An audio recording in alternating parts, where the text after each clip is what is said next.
Tingnan kung anong meron ako that time. Naiyak ako that time nung nag-start kasi ako, naka-short pant lang ako lagi. Kasi wala po akong pambili talaga ng kahit ano. Wala po akong alam sa mga gamit, mga ganyan. So mostly kasi, sa totoo lang, pag nagkapamilya ka na, ang iisipin mo na lang, hindi na yung sarili mo.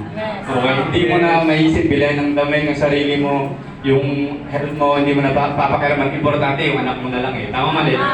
Diba? Pero alam mo yun, sabi ko nga, sobrang thankful kasi 4 months, 5 months, 7 months po tinilituloy ko yung Synergia. Kahit na naninigative na yung nanay ko kasi ang nangyayari kasi, puro abono. Alam mo yun, yung puro padala. Diba? Kasi gano'n naman talaga sa negosyo eh. Mag-aabono ka muna eh. Tama mali? Diba? Kasi minsan, akala nung iba, pag nag-negosyo ka, kita na lahat. Wala nang, alam mo, wala ka nang ilalabas. Akala kasi nila, pag nagkumuha ka na ng package na isa, yun na yun.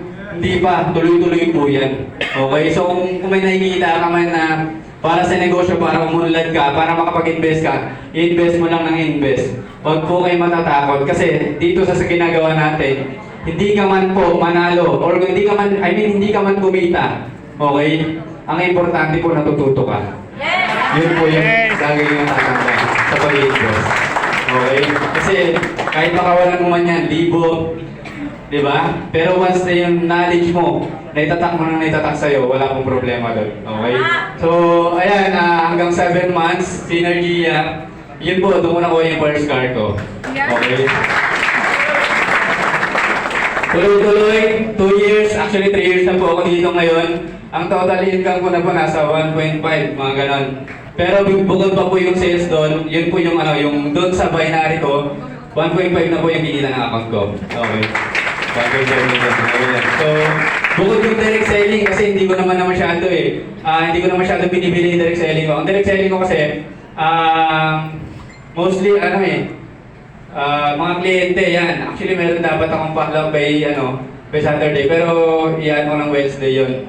Mga kliyente, actually marami rin ako napagbentahan. Most po sa mga napagbentahan ko, hindi ko kakilala.